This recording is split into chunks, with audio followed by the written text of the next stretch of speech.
Boa noite, pessoal. Boa noite. Queria agradecer a presença de todo mundo. Estou muito feliz de estar aqui a convite da Faculdade de Pitágoras para estar falando um pouquinho sobre a informalidade do trabalho através das plataformas digitais para vocês. Então, esse tema ele é um tema muito polêmico, porque ele ainda não tem uma regra específica dentro da CLT e dentro da nossa legislação para tratar desse tipo de assunto. Mas nós já temos decisões, nós já temos aí algumas jurisprudências, alguns entendimentos. Esses entendimentos, inclusive, eles geram certo conflito dentro do nosso judiciário. Então, nós precisamos ter muita cautela e analisar com muita calma cada um dos detalhes para que a gente possa fazer a aplicação. Tá? Hoje já existe o vínculo de emprego tanto do motorista de Uber quanto dos entregadores de aplicativo. O foco maior aqui vai ser os entregadores de aplicativo, mas eu não vou deixar de falar também dos motoristas de Uber, porque afinal de contas todos eles são trabalhadores dentro das plataformas digitais. E para que a gente possa falar sobre a informalidade do trabalho dentro das plataformas digitais, a gente precisa primeiro conhecer alguns conceitos que são necessários. Tá? O primeiro conceito que nós temos que entender é a informalidade, porque dentro desse aspecto, a gente tem que estar com um conceito bem formal para que a gente possa entender. Tá? A informalidade, ela é uma palavra de etimologia grega, tá? Onde nós temos a informal e a idade. Tá? E a informalidade, ela é justamente a falta de regras, a falta de convenções, a falta de legislação específica, se tratando do direito, que trate deste assunto. Tá, pessoal? Então eu trouxe aqui para vocês a definição de acordo com o dicionário, tá? Falta de formalidade, de regras e convenções, características do que é informal. A informalidade de um texto, de um evento, no nosso caso de uma legislação. Tá? Além do conceito de informalidade, nós temos também que entender o conceito de trabalho. Tá? O conceito de trabalho é um conjunto de atividades realizadas, é um esforço feito por indivíduos, no caso nós, com o objetivo de atingir uma meta. Ele pode ser abordado de diversas maneiras. Tá? E o trabalhador, ele tem essa função que é desenvolver o seu trabalho para alcançar uma meta trazida pelo empregador. Então ele está prestando o seu trabalho, o indivíduo, o empregado, ele está prestando o trabalho para o empregador. Ok? Então a nossa CLT, ela traz para a gente também essa definição de trabalho. Tá? E aí a gente vai falar também do conceito de plataforma digital. Gente, plataforma digital é muito... Eu vou voltar um pouquinho aqui além do conceito para que vocês entendam. Tá? As primeiras plataformas que existiram vêm desde muito lá atrás. Tá? Se a gente for pegar a evolução histórica dessas plataformas, como que surgiram as plataformas digitais? Inicialmente, todo mundo já estudou em história aqui, que as pessoas elas realizavam as trocas dos seus produtos. Eu produzia trigo e você produzia, criava galinhas, a gente ia fazer a troca desses produtos. Tá? E aí, daí surgem os primeiros modelos de plataforma. Que plataforma veio lá de trás, as primeiras plataformas que surgiram, chamadas de supermercado, que foi onde eles pegaram um único espaço, e esse espaço eles colocaram todos os produtos para que você pudesse ir até ele e fazer toda a sua troca. Antes mesmo do dinheiro já tinha os espaços específicos para a troca, que veio evoluindo. A gente tem os supermercados, depois os shopping centers, e hoje a gente tem as plataformas digitais, que nada mais é do que softwares, né, que são emergentes aí com a finalidade de desenvolver e atender essas necessidades da população. Eu trouxe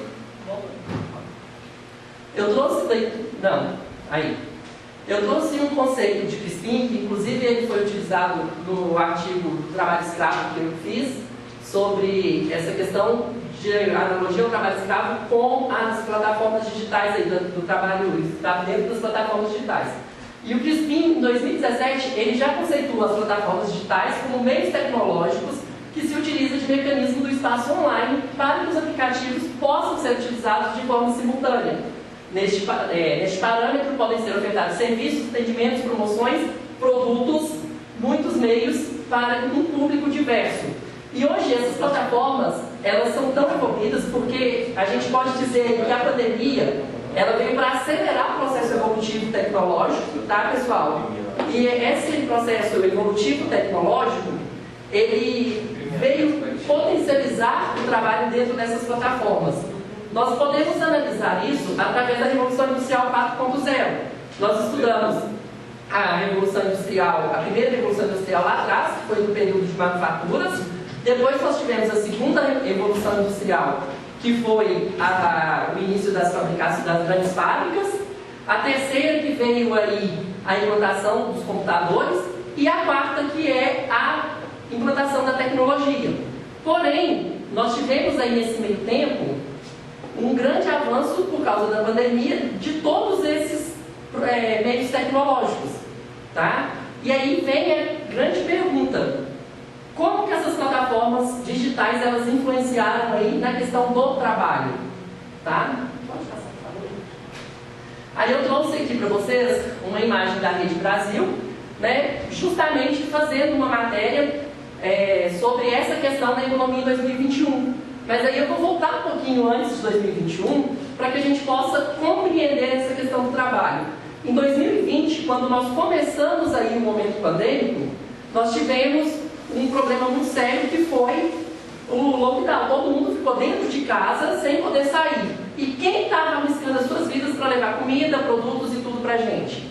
Os entregadores de aplicativo, os motoristas de Uber, eles estavam ali para as necessidades da população, porque ônibus não estava funcionando, o metrô, estava tudo dificultando a nossa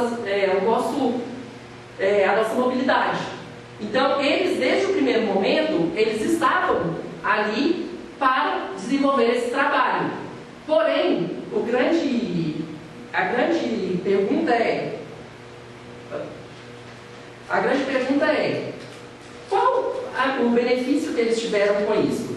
Porque eles estavam desenvolvendo um trabalho informal, tá? Até então, eles têm um contrato de adesão, no qual eles estavam prestando serviço, e inclusive o nosso Poder Judiciário estava utilizando inicialmente essa questão do contrato de adesão e não vinculando à Justiça do Trabalho, tá? Então, inicialmente, a Justiça do Trabalho, ela estava se tornando incompetente, ela estava sendo alegada como incompetente para julgar. Por quê? Primeiro, as empresas esses aplicativos, as empresas estavam alegando o seguinte: primeiro, ele não tem vínculo com a gente, ele entra no nosso aplicativo e oferece o seu serviço, então a gente não tem responsabilidade com ele.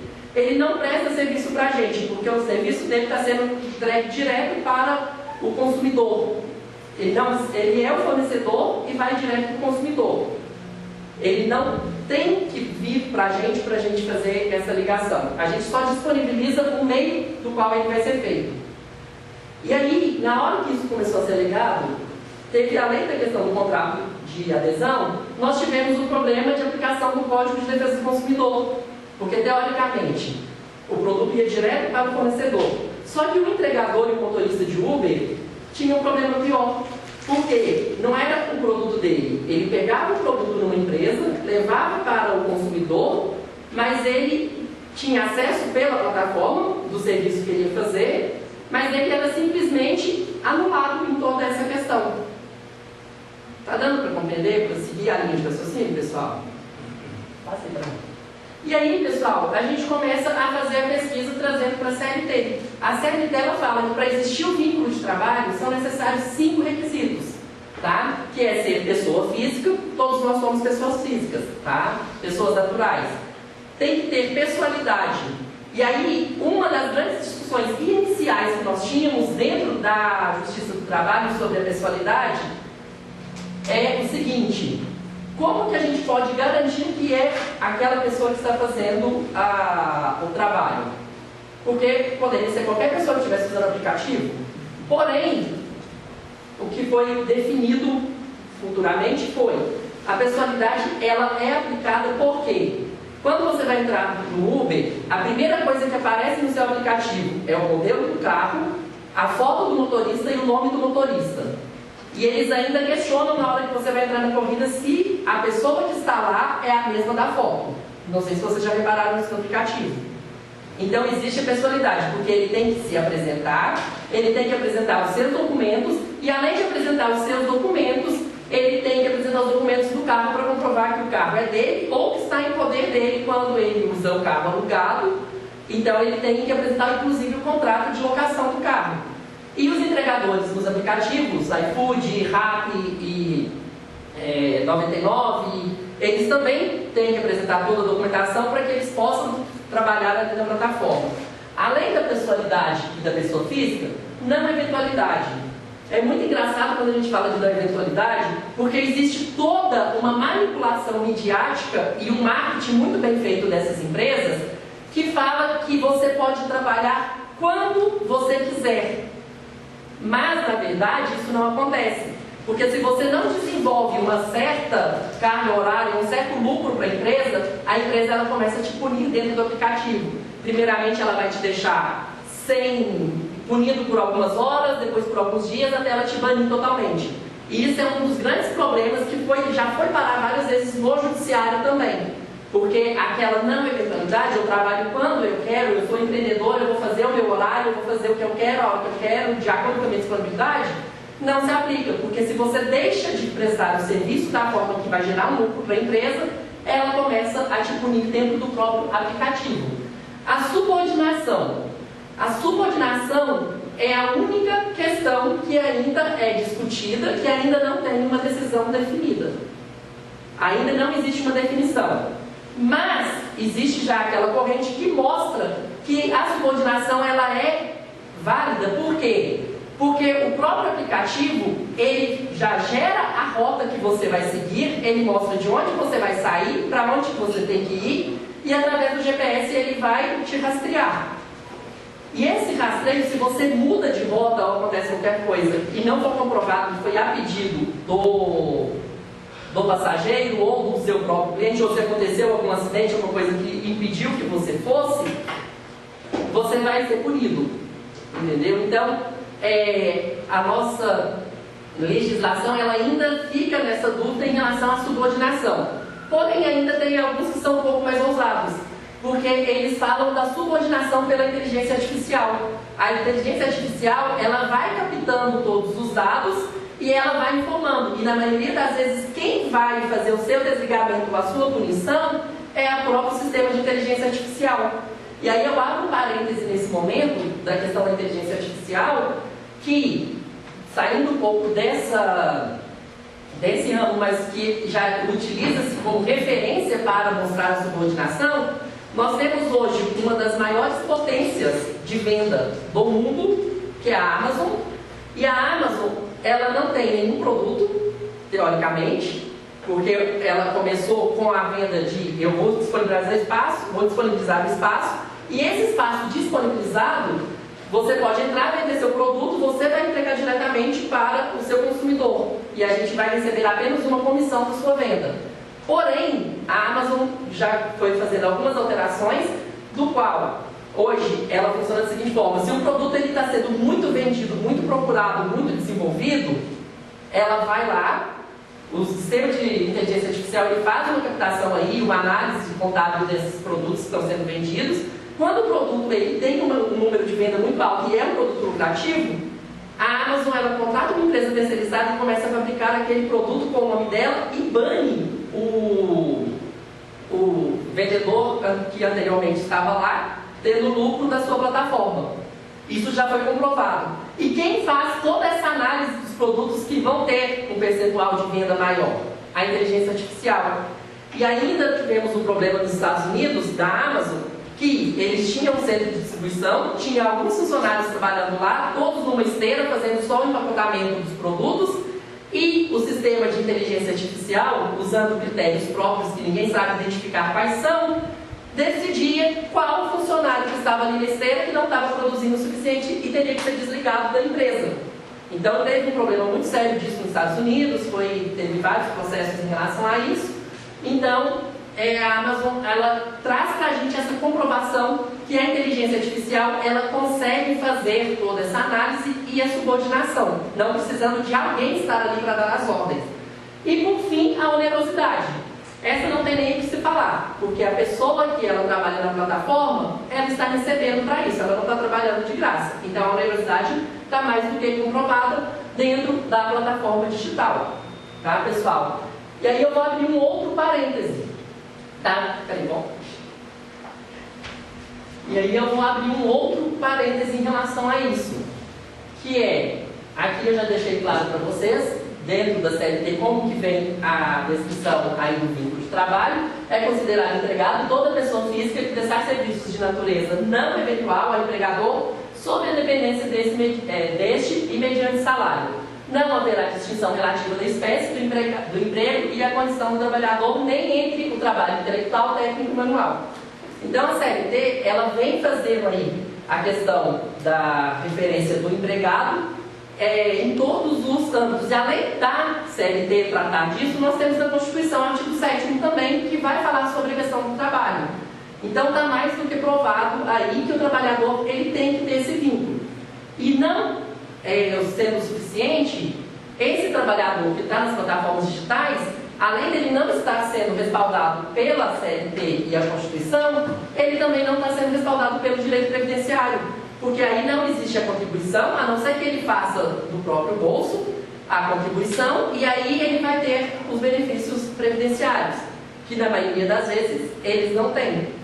E aí eu volto a falar da pandemia nesse sentido, porque foi onde começou a ter muitos acidentes, principalmente para os entregadores, porque para que eles tivessem uma renda satisfatória, eles teriam que ter uma sobrecarga de horário. E aí chegava o horário de pico, eles acabavam sofrendo um acidente e não tinha nenhum respaldo, nem da empresa, nem da Previdência, e muitas das vezes eles não tinham nem condição de arcar com aquele custo. E ficava dependendo de boa vontade e de disponibilidade do SUS para fazer esse tratamento, tá? Não que eu esteja falando mal do SUS, porque eu admiro o SUS, eu acho que realmente é muito válido, mas nesse caso a gente depende de boa vontade por causa do excesso que tem.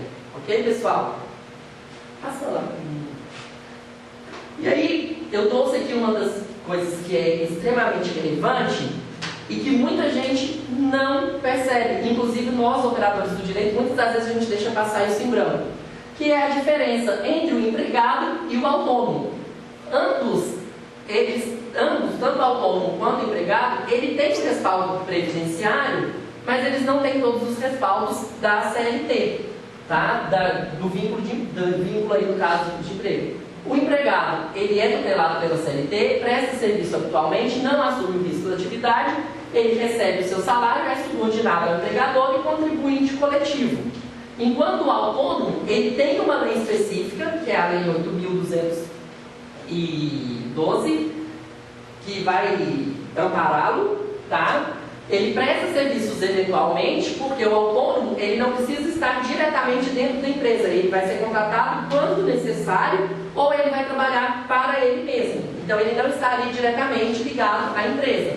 Ele assume o risco da atividade, porque ele vai estar desenvolvendo o trabalho por conta própria, ele recebe a remuneração, assim como empregado, não é subordinado diretamente, tá? E ele é um contribuinte individual. Então, muitas das vezes, o entregador de aplicativo, o motorista de Uber, ele se intitula autônomo. Mas ele se intitula autônomo sem ser autônomo, porque ele não está fazendo a contribuição, ele não está desenvolvendo tudo que a lei resguarda para ele. Ele está agindo por fora da lei.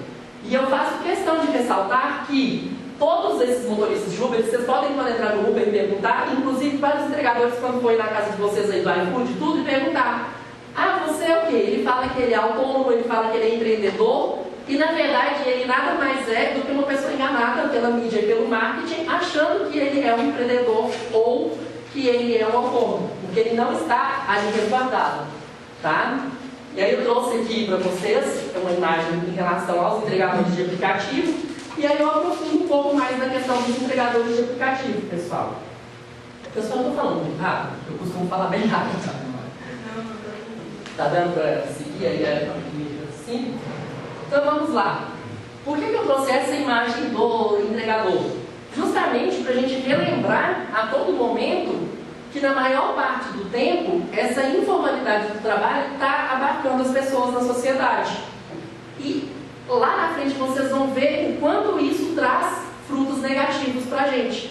Tá? E, inclusive, pela questão, não só social, mas pela questão jurídica também, porque nós temos, como eu já falei, a grande discussão do contrato de adesão, do CLT, do direito do consumidor e aí por aí vai, tá? Mas aí eu ressalto, como eu falei que eu vou dar uma ênfase agora nos entregadores, a questão que também é analisada dentro do direito do trabalho.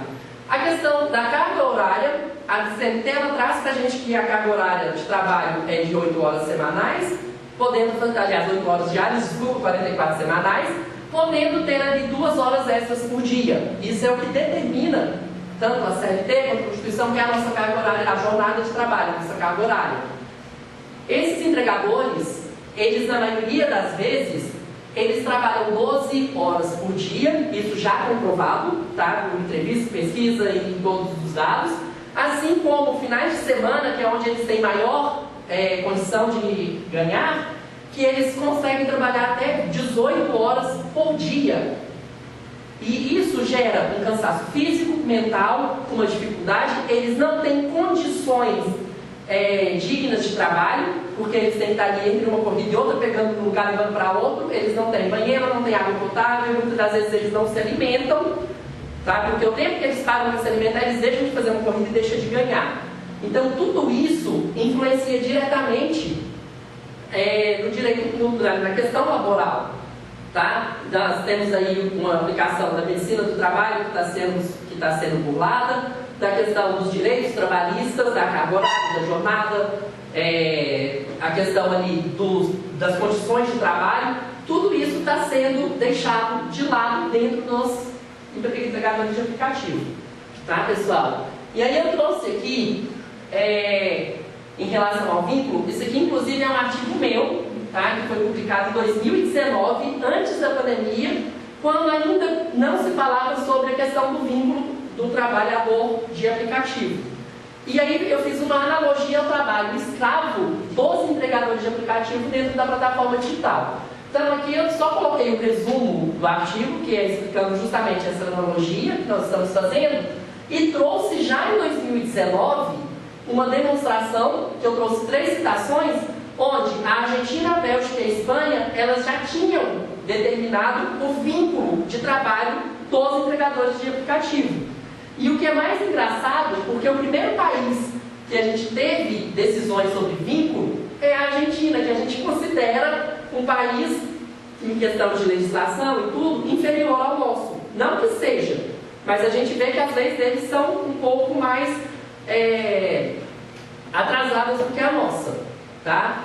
Então, a Argentina, através do Tribunal Internacional da primeira instância, já tinha dado vínculo, a Espanha, através do Sindicato da União Geral, e a Bélgica, através do Sindicato dos Trabalhadores, dos Trabalhadores de Transporte, tá? Então, se vocês quiserem, eu disponibilizo o link desse artigo para vocês verem, mas lá em 2019 já se discutia isso.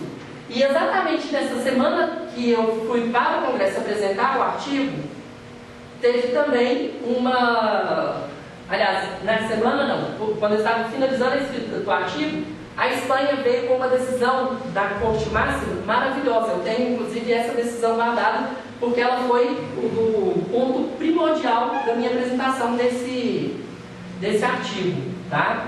E aí, essas informações que eu trouxe, eu peguei através do justificando, né, do Wallace Antônio Silva, que foi uma coisa muito à frente do que se falava no Brasil. Porque em 2019 já se discutia a uberização, mas ninguém estava olhando para os entregadores de aplicativo, tá? E aí, pessoal, a questão aí, desemprego e informalidade. Isso aqui eu trouxe, na verdade, uma charge que foi colocada justamente sobre isso. Os entregadores. Você não dorme melhor sabendo o que é o seu próprio patrão? Eu não durmo. Por quê? Por que ele fala isso, eu não durmo? Porque ele precisa trabalhar uma carga horária tão grande para ele conseguir uma renda, que ele está dormindo e ele está deixando de ganhar. Tá? E aí a questão midiática que eu falei do marketing negativo, que é você se achar que é o seu próprio patrão, enquanto na verdade você não está sendo o seu próprio patrão. Então esses empreendedores modernos, na verdade eles estão simplesmente se enganando, e o que é pior, eles acham que eles estão se dando bem. Por quê? Porque eles não estão pagando os impostos adquiridos aí, que são advindos do direito do trabalho do trabalhador. como INSS, como fundo de garantia, todas essas coisas que são descontadas do salário. Só que, todavia, eles não pagam, mas também eles não têm nenhum respaldo quando eles precisarem de tudo isso. Então, eles se enganam achando que eles estão se dando bem, tá? Porque essa informalidade, ela vai gerar isso. É muito mais fácil eu chegar aqui para o Robson, por exemplo, falar: olha, Robson, eu vou te contratar para a minha empresa, independente de se ele é entregador ou não. Chegar: Robson, eu vou te contratar para a minha empresa. O salário é o salário mínimo, que é 1.212. Porque eu pago muito imposto, eu pago muito desconto. Para manter você aqui, eu tenho muitas contas a pagar além do seu salário. Mas eu te faço uma proposta que é perfeita para você. Eu vou te pagar R$2.000 e não vou assinar sua carteira, não vou fazer nada. Você vai ganhar muito mais porque eu não vou ter que descontar imposto. Porque senão, tudo que eu pago de imposto, eu vou ter que te pagar menos. Você concorda? Fácil, maravilhoso. Fica melhor eu ganhar 1.212 e eu ganhar 2.000. Só que aí, o grande erro de ambas as partes. Primeiro, o Robson, se ele concorda com isso e não tem a carteira assinada, ele está deixando todos os direitos adquiridos no decorrer de toda a nossa história. E quando eu falo aí da nossa história, eu vou priorizar de Getúlio Vargas para cá, porque a gente já tinha alguns direitos trabalhistas antes mais brandos, e na época de Getúlio Vargas, que ficou conhecido como pai dos pobres e mãe dos ricos, a gente passou a ter mais direitos trabalhistas, né, dentro da nossa Constituição Cidadã, e também com a criação da CLT. Só que a questão é, ele ficou conhecido como pai dos pobres, porque ele deu os direitos trabalhistas, e a mãe dos ricos, porque ele também fortaleceu as empresas, né? E aí vem outro problema. Ele já achou que se deu bem, deixando os direitos e as garantias dele de lado. Mas para mim, que sou empregador, também é pior. Porque a hora que ele sai, ele vê todos os direitos que ele perdeu, ele vai ajuizar uma ação, eu vou ter que pagar tudo para ele, eu vou ter um prejuízo muito maior. E os pequenos e médios empresários, empregadores, na maioria das vezes eles vão ter uma deficiência porque eles não têm um lucro ali suficiente para arcar com isso. E a plataforma digital, ela vem justamente fazendo esse serviço de burlar o sistema, de quebrar essa engrenagem. Só que hoje ela já está tendo que pagar por isso. Ok, pessoal? Vamos lá? Gente, isso aqui eu trouxe até para descontrair um pouco. Isso aqui foi uma coisa que me incomodou muito, principalmente por estudar o assunto. Eu estava aqui no bairro Gutierrez, indo para o centro, e eu vi essa foto. Aqui o pessoal tira essa foto do meu celular de dentro do carro. O entregador, aqui não vai dar para vocês verem bem, mas se for o caso, até passo a foto para vocês. Ele veio aqui e já fez a frase dele: só te fode, Brian. Provavelmente Brian é o nome dele, acredito, né, porque eu não tive como perguntar, mas ele já veio aqui e pôs aqui, ó, só te fode. E aí ele complementou com é aqui. Pra mim foi uma coisa assim, cômica, mas ao mesmo tempo trágica, porque a gente vê essa realidade, principalmente por estudar essa realidade, a gente fica ali com um pesar na consciência. Mas eu não tinha como não trazer essa foto para vocês, apesar do termo não ser nada acadêmico, mas eu acho que é importante a gente ter hoje em dia uma nova visão, um novo pensamento, uma reflexão, e principalmente uma visão crítica sobre essas condições, tá? E aí, como eu falei para vocês, nós já estamos tendo no Brasil agora as decisões, e todas as que eu trouxe aqui foram decisões tiradas do site do TST, do TRT, sobre o vínculo. A terceira turma, ela reconheceu o vínculo de emprego do motorista de Uber, tá? E aí eu trouxe o número da data do acesso, o número do processo. Vocês podem entrar e pesquisar, até porque nós sabemos que os processos, eles são públicos, a não ser já que eles têm a questão do segredo de justiça, né? Mas nesse caso aqui é um processo público, e ele trouxe para a gente uma decisão sobre o vínculo de emprego de um motorista de Uber que já foi dado aqui no Brasil. Pode passar. E aqui também, uma que para mim foi bem referência, porque é o que eu vou comentar agora. O Uber fecha acordo com o motorista que pedia vínculo de emprego. Nesse caso aqui, o motorista ele só não ganhou o pedido em relação à subordinação, que eu falei que ainda tem uma discussão muito grande sobre a subordinação. Mas aí eu volto a questionar aqui essa questão da subordinação, né, como já foi falado, e trago uma coisa muito importante que muitas vezes até os próprios operadores do direito não sabem. O que acontece? A Uber, principalmente, assim como as empresas de entrega de aplicativo, quando elas perdem os processos, ela faz um acordo de sigilo para que esses processos não sejam divulgados. Então, a gente não vê falar que eles perderam ações, mas na verdade eles estão perdendo ações, porque se isso é divulgado, automaticamente toda a empresa, todos aqueles motoristas, todos aqueles entregadores vão começar a entrar com ação. E a Uber hoje ela já exige de alguns motoristas que têm um tempo maior já de empresa, que tem dentro da sua bagagem ali um valor alto a ser recebido, porque eles fazem uma carga horária muito grande, ela já tem até inclusive alguns que são obrigados a ter um MEI e dar nota fiscal para eles sobre prestação de serviço.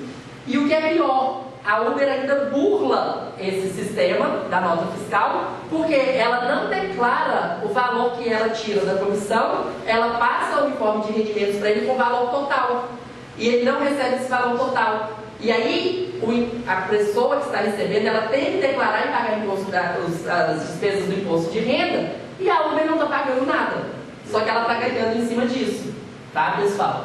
Pode passar, Ramos. E aí aqui eu trouxe também, a Justiça reconhece o vínculo de um entregador de uma operadora logística do iFood. O iFood ele tem duas opções de entrega. Eu posso ter o cadastro só do iFood e fazer entregas para várias instituições diferentes, ou aquela empresa, a lanchonete, o restaurante, ele pode ter um cadastro onde os entregadores dele vão fazer entregas exclusivas para ele. Tá? E aí o que acontece? Na maioria das vezes, quando esses entregadores eles são exclusivos, como aconteceu até de uma empresa que eu fazia muito pedido de lanche no sinal, ele não vai fazer igual os entregadores convencionais, que vai lá pegar, sair correndo, entregar e voltar para procurar outro, não. Ele sai com um monte de entregas ao mesmo tempo fazendo uma rota. Tá? Mas a contratação é pelo iFood, só que aí não vai ser cada um entregador. A empresa ela já tem os entregadores fixos dela. Tá? E aí nesse caso foi justamente o que aconteceu, tá? Lá em Cuiabá foi comprovado o vínculo do entregador que era contratado pela empresa, nem a empresa e nem o iFood pagou as verbas trabalhistas. Aí a decisão fala justamente sobre isso, que a empresa ela não tinha que configurar lá solidariamente, mas que a iFood tinha. Só que aí ele recebeu, ele foi contratado, teve todas as coisas, mas ele não recebeu algumas das verbas que ele pediu no processo. Porém, houve o reconhecimento do vínculo, então ele não recebeu tudo o que ele queria, mas ele teve o direito. E aqui ainda fala sobre essa questão da denominação da indústria 4.0. E aí essa indústria 4.0 teve um ministro que eu até esqueci o nome dele, eu tinha feito a pesquisa, só que eu não me lembro agora, que eu não trouxe, mas eu também já citei ele no meu congresso em 2019, que ele fala o seguinte: eu reconheço e vejo todos os 5 requisitos do vínculo de emprego, porém, como a nossa CLT não trata diretamente deles, eu não posso aplicar. Então, por mais que eu reconheça, eu não posso ir contra o que a lei me determina. Então, ele não pôde, na decisão, dar o vínculo, mesmo ele concordando que tinha o vínculo, porque a nossa legislação ela não permite isso. Não permitia. Porém, hoje, nós já temos alguns magistrados, alguns ministros e alguns desembargadores que eles tratam desses sistemas de plataforma digital com a legislação que ela fala sobre o teletrabalho, sobre a questão do home office, que a nossa legislação já trata também, do qual você pode trabalhar fora do seu local e tudo, do seu local do local físico da empresa. Tá? Pode passar. No caso ali do slide anterior, como da empresa ali, ela seria mais terceirizada. Isso. Porque a responsabilidade do vínculo seria toda da iFood, não? para a impressão? Na verdade, a grande discussão que houve no processo e o vínculo foi porque ele foi contratado pela lanchonete, mas ele recebia pelo iFood. Então, ainda assim, tem uma discussão para isso, por essa questão. Eu tenho uma lanchonete, eu vou te contratar para trabalhar para mim. Mas eu vou combinar com você que você vai receber só sobre a demanda que vier no iFood. Você vai ficar responsável só pela demanda do iFood. Então, o seu pagamento vai ser baseado no que o iFood pede. Isso foi o que aconteceu naquela decisão. Por isso que ele falou sobre a questão da solidariedade entre as duas. Ele gerou o vínculo do entregador com a empresa, talvez eu não tenha falado claramente. Ele gerou o vínculo do entregador com a empresa, mas quem teve a responsabilidade da questão das verbas que ele recebeu, da ligação, foi o iFood. Tá? Quem fez a contratação foi a empresa, mas o responsável pelo vínculo das entregas foi o iFood. Ok?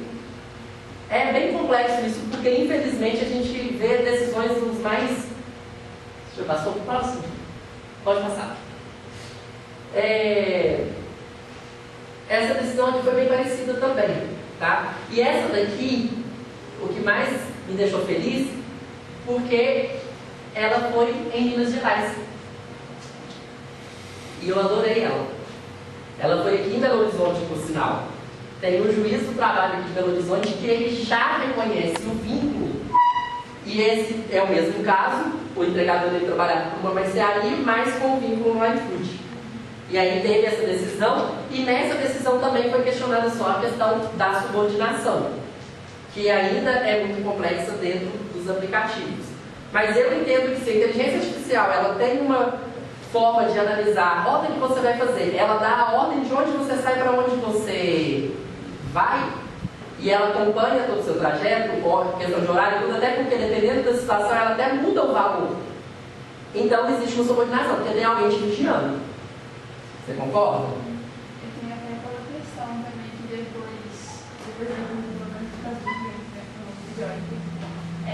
meio aquela coisa de 1 a 5 também.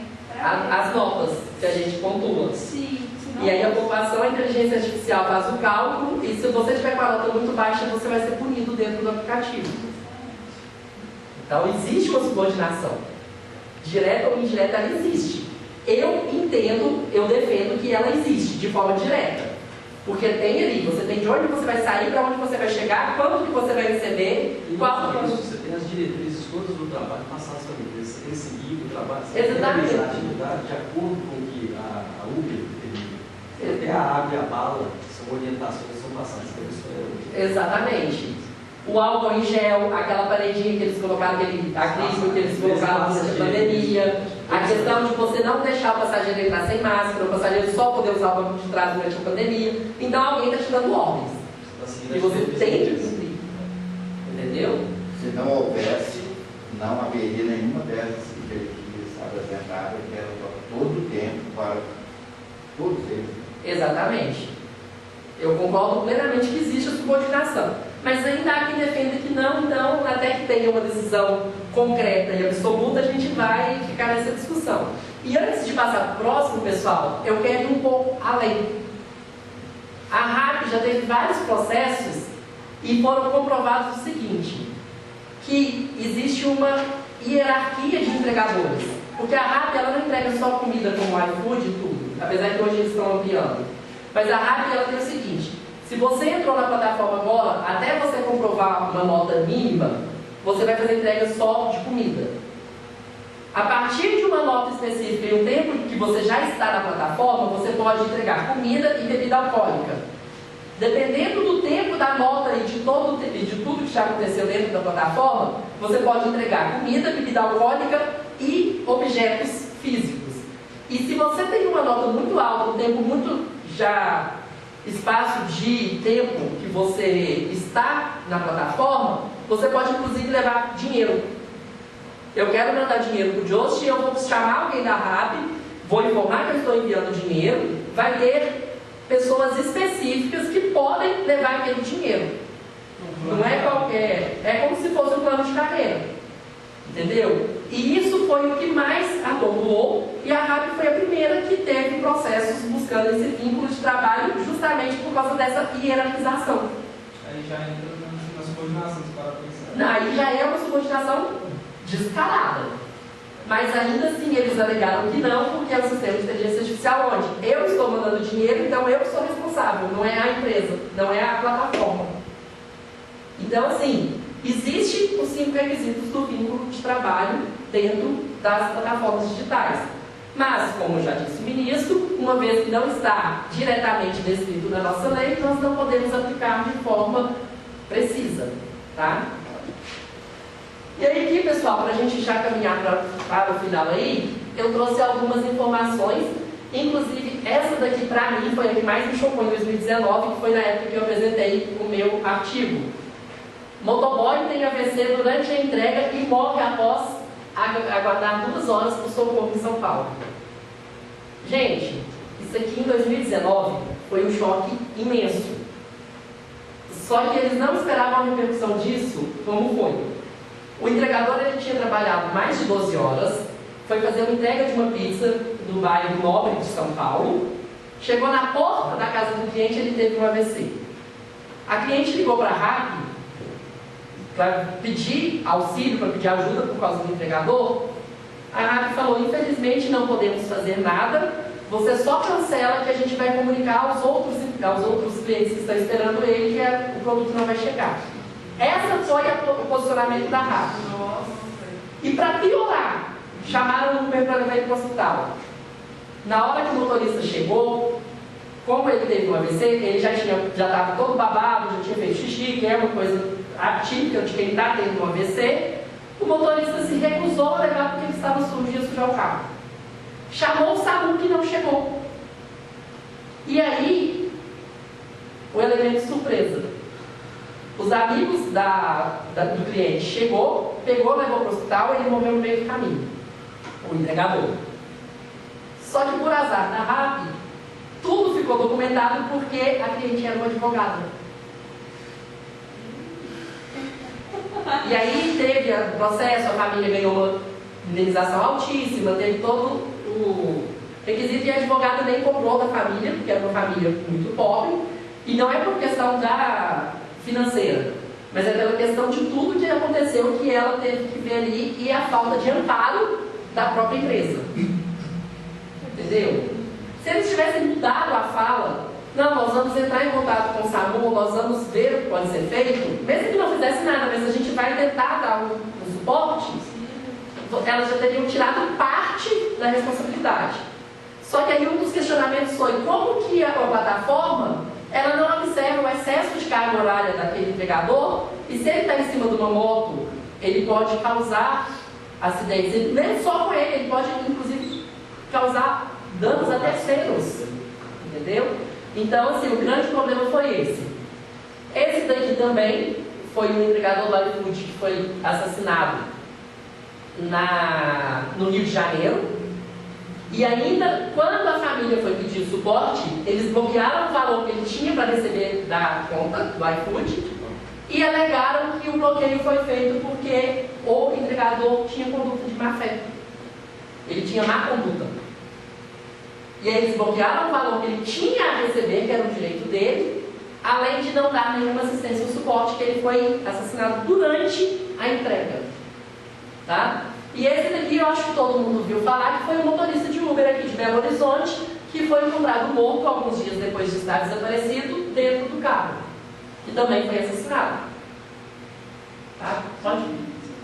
Eu e o Rafa temos um caso parecido com esse. E assim, gente, eu finalizo e abro para as perguntas, caso vocês queiram. Espero que tenham gostado também. Tentei ser o mais breve, sucinto, para não tomar a sexta-feira de ninguém. Tá? E me disponha aí a responder qualquer pergunta que vocês quiserem. Eu quero fazer. Desde que esteja ao meu alcance, tá, gente? Eu não sei tudo, não.